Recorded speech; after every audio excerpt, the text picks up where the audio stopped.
Hello, everyone, and thank you very much to the Centre for Business History for inviting me, and thank you very much for being so bilingual that I can speak in English. If I was going to give this presentation in Swedish, it would be very, very short, I'm afraid.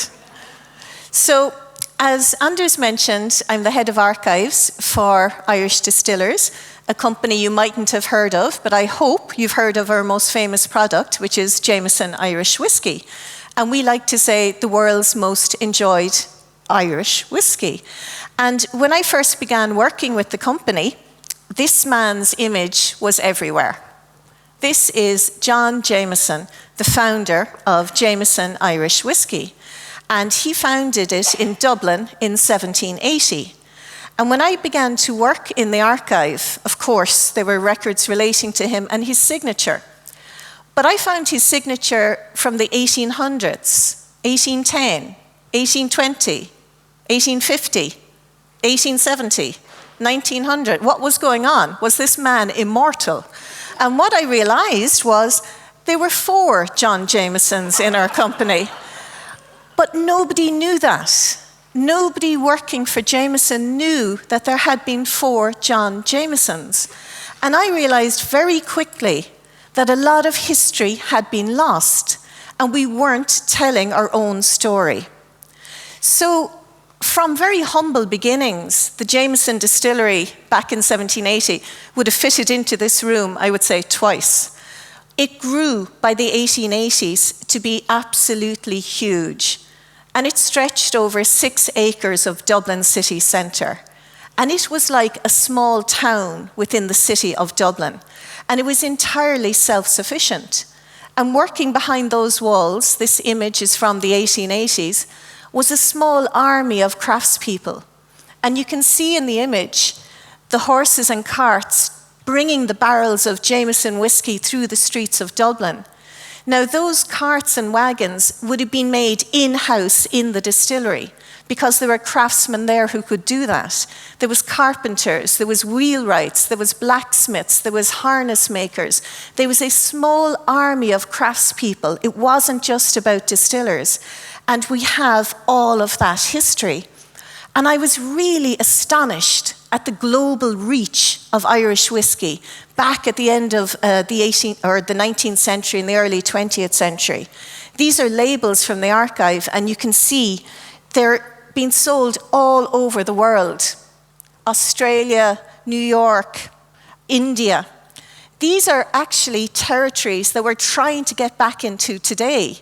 And for all the legal advocates out there, yes, these labels establish patents and copyrights. So they are very, very important.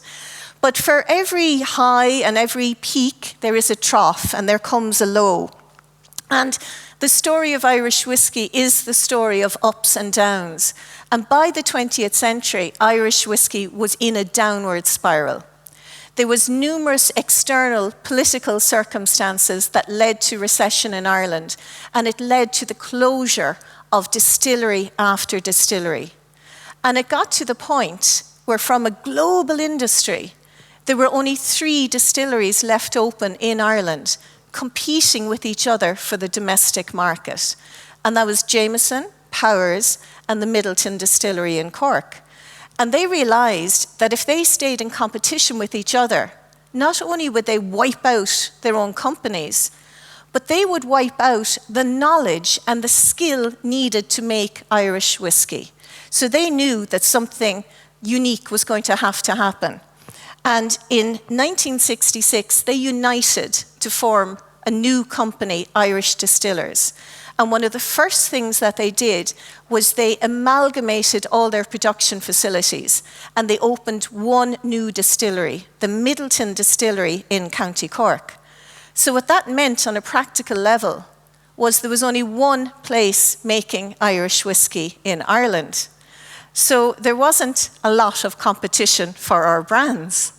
But thankfully, that has changed. And now we've seen a resurgence, thanks really to the global success again of Jameson. But distillery after distillery are opening, to the point now where we have 42 active distilleries on the island of Ireland. So that's 42 different brands all competing for part of the narrative. And what sets them apart? They all say they make the best whiskey. We dispute it, but they all say that they do. They all say that they use innovation. They all say that they use craft. So what is different? It is your history. This is the unique difference. And Jameson, although it doesn't market itself as a nostalgic drink or a heritage drink, it's very of the now and it's very contemporary. It does have an incredible history that can be drawn upon, and that's where the archive comes into play. The archive is not a luxury for our company. It is not an add-on. It has an ongoing corporate function, and it works to support our company and its brands. And I just wanted to go through some of the ways that we do that. Now, I know I'm talking to a room of the converted. I know I'm talking to people who know that history helps you reach your consumers. But there were just a couple of points I wanted to make. And for us, what I have found is the points here. The added value that our history brings to Jameson as a premium brand cannot be underestimated. It is what distinguishes us from all our competitors. We put up our posts on social media, our competitors don't, because they don't have a history. So it's not about negatively attacking anyone else or disparaging a competitor. It's about showing your own pride in your own history and then letting the consumer see that you are the only one that can have that pride because you are the only one with that history. But of course, we have to do a lot of practical work as well. And this is a project that the archive was heavily involved with. We're always innovating within Irish whiskey. The consumer demands it. They always are looking for something new and something exciting. And our marketeers came up with a great idea. Taking their cues from the music industry, they came up with the Jameson Anthology series, remastering old classics. In the way you would have a classic album and you remaster it for the contemporary audience.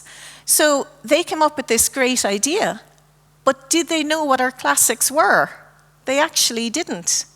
And it was up to the archive to be able to share with them past expressions of Jameson that were fan favorites 30, 40, 50 years ago and were worthy now of being reimagined for today. So first of all, the task was to actually tell the marketeers what had happened in the past. And then when the distilling team came up with this new expression, the archive was mined again for the packaging. This label is a direct copy of our historic labels. And again, it's saying we have a legacy without saying we have a legacy. It is allowing the consumer to come on a journey with you and have a conversation about your product. We also brought those conversations to food and drink journalists at the launch, able to do a better, deeper dive into our history. And again, that storytelling is something only the archive can facilitate. But what I was particularly pleased about this project to work on was that, of course, sustainability is at the heart of everything we do. And like other drinks manufacturers, we're very concerned with reducing the packaging around our products. But with a glass bottle, of course, it's fragile. It does need a certain amount of packaging. So in order to eliminate boxes and to eliminate plastic, we came up with this idea of wrapping each bottle in a piece of newspaper, the way it used to be done 100 years ago when it was distributed around the streets of Dublin. And what this newspaper was, when you unwrapped it, when you, the consumer, bought it and unwrapped it, it was a deep dive into our history. It was little snippets. It was anecdotes. It was the sort of thing our fans like to know about and they like to talk to each other about. And it was an extra gift.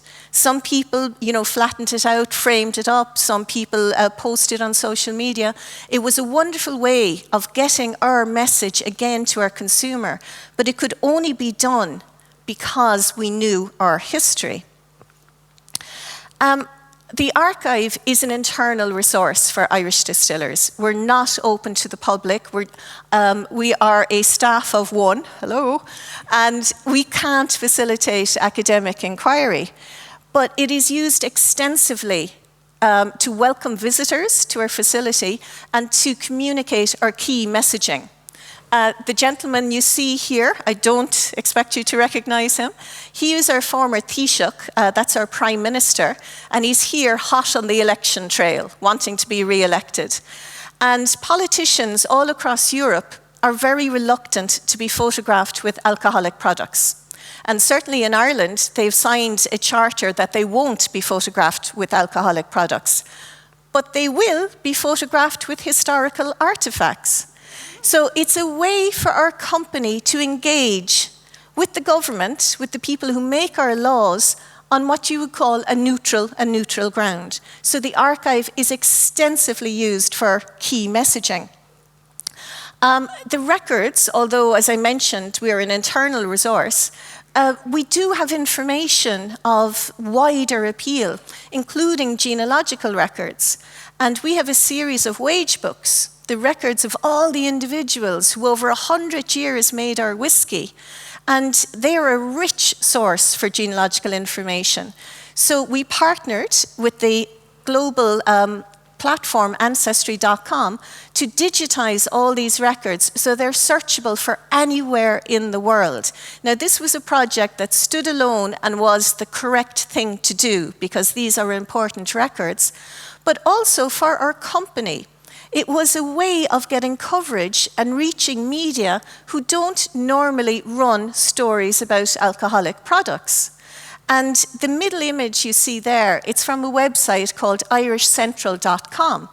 And it is set up specifically to appeal to the Irish diaspora all over the world. It has a readership of 100 million. And we were the front page story on irishcentral.com. We reached people through that activity who wouldn't normally engage with our product. And we were able to share not only our story, but our pride in the people who made our story over generations. And that's something that our consumer wants to hear about and they want to know about. The archive too personalizes our history. It can create an emotional connection, because it's stories about people. It's not just about product. We sold this much. We sold it in that territory. Who were the people who made it? What were their lives like? And this gentleman is a man called James Leach. And he was a clerk in our Bow Street distillery. And that meant he added up figures. If he was around today, Excel would be his best friend. But he was there with an ink and a pen and a ledger working in an office. And he had an incredible 59 years service. And sadly, he died shortly after he retired, possibly worn out from 59 years service. But although he was an administrator, he was passionate about animals. He absolutely loved animals. And every lunch break, he would come down from his office and he would go to the stables in Bow Street. And he would bring the horses a gift. He would bring them an apple, a carrot, a piece of bread. He'd stroke their noses. He would talk to them. He loved them. They were his friends. And when he died, he lived close to the distillery. His funeral cortege was brought to the gates of the distillery and the coffin was placed there. And all the horses were brought out to say goodbye to their old friend. And that is a true and real story. And that is a story about the type of place our distillery was and the type of family feeling that happened there. For our innovation, as I said, innovation is the name of the game. And we draw on our past, but never to recreate it. You can't recreate the past. It should be a springboard for the future. It should be what, gives you that idea and pushes you forward. I always think it's like a trampoline. And this is our master distiller, who is a regular visitor to the archive, looking for those nuggets of information that will allow him to go in a particular direction. And a lot of brands talk about innovation. but they don't have the story behind of what the true and unique and individual spark is. The other image is the notebook belonging to John Jameson II, his own personal notebook in which he wrote the mash bills or the recipes for Jameson whiskey. And the keen-eyed marketers amongst you will notice there's a date coming up. So that's 1826. So we've got an anniversary. Again, a very fortuitous thing. We'll say no more about that. But I suppose the real message that I wanted to share with you today, because you all are experts in terms of history marketing, and I think we do it so much external marketing, that it's really important to remember that we need to market internally as well. We need to explain our company and our company values to our colleagues. And personal stories of employees resonate with current employees. And our archive is used extensively internally to share our company values, which are real, remarkable, and responsible. And one of the ways we share them is by this little character here, the Jameson Barrelman. Now, he first appeared in 1927. And he was on our bottles as an age statement. You can see the barrel that he's holding is V11, Roman numerals for 7. So he was an age signifier that stated this is a 7-year-old whiskey. But he was designed by the famous Crawford Design Agency in London, the same ones who did the London Underground signs, to symbolize every single employee in the distillery, to say that it is a team. You might be Mr. Jameson with your name on the label, but if the person who is in charge of opening the gate to the distillery that morning doesn't turn up, you're not making whiskey. So back in 1927, the Jamesons put the Barrelman on their labels to signify what they owed to employees. And today, he's been part of our advertising ever since. He features on every single bottle of Jameson because right now, today, our products are the products of a team as well as it was 100 years ago. And when I began working in the Ideal Archive, I didn't imagine I would be working so closely with our HR department in explaining and supplying the company with vital information that allows it to tell its own story. And after identifying our values, real, remarkable, and responsible, it was crucial that they be seen as legitimate, as something that was a way of working, that was true to the Jameson company and not imposed, say, by an external organization. You know, it wasn't HR consultants coming in. They were a genuine encapsulation of Irish distillers' work practices, and this is where the archive really came to the fore. Using historical examples, I was able to tell the stories of past employees and events that demonstrated those values. And they were shared amongst the workforce via our intranet. And I worked with the HR department to coordinate the timings of these posts to support the rollout of the values. And we have an internal reward system, and it's named the Barrelman Rewards.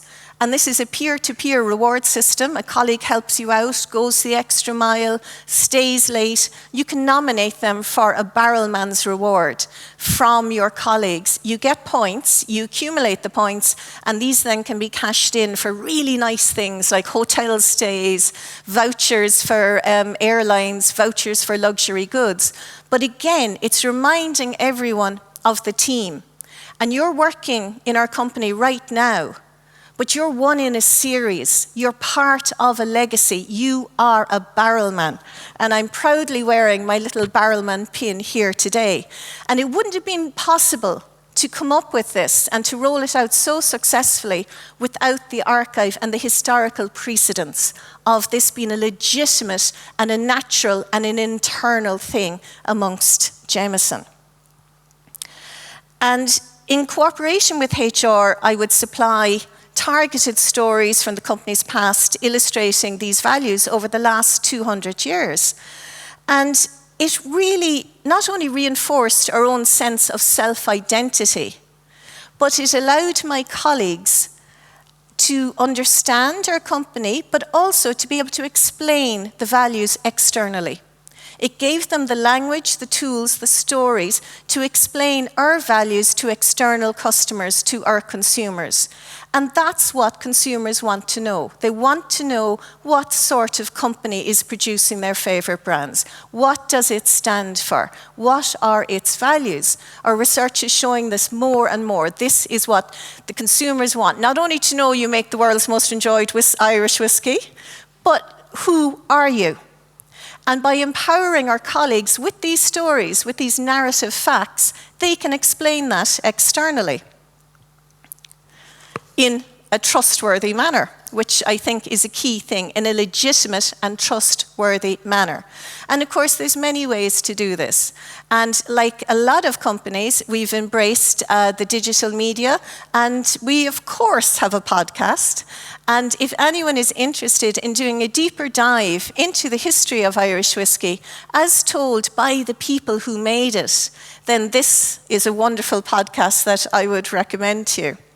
So that's really what I came here to share with you, how our archive is a core corporate function used externally and internally to communicate not only our brand story, but our values, who we are as a company and as a people to our consumer. Thank you very much.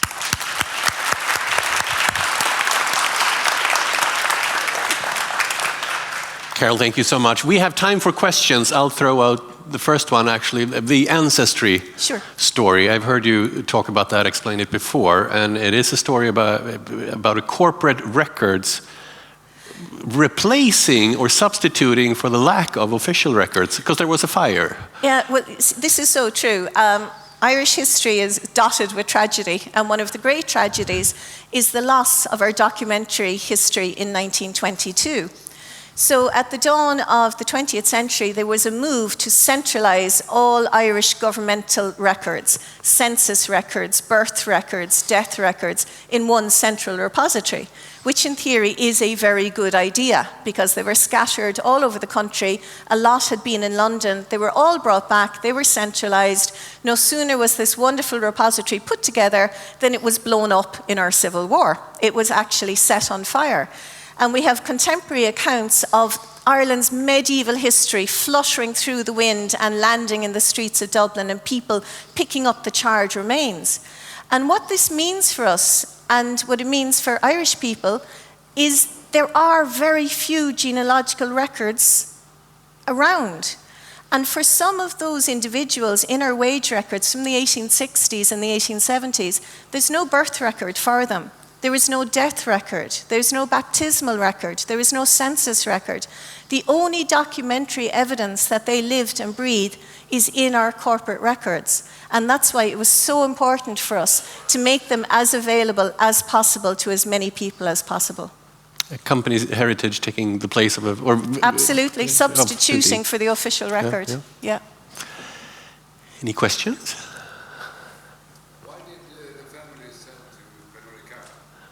Wouldn't you, if they offered you a big check? Because Pernod Ricard understood our history, and they were willing to be a very hands-off company. So very quickly, because I know there's only a certain amount of time, Irish whiskey, once the Irish Distillers was formed, they put all their weight behind Jameson as a product, but they had no money. They had absolutely no money. And we could not get our whiskey onto international shelves. And what Pernod Ricard gave us was an international distribution network. It allowed Irish whiskey to go on supermarket shelves all over the world. And our entire marketing strategy has been to invite people to have a drink. And when they enjoy it, perhaps they'll have another. So Pernod Ricard allowed us to do that. Great. Thank you so much, Carol, for this. Thank you.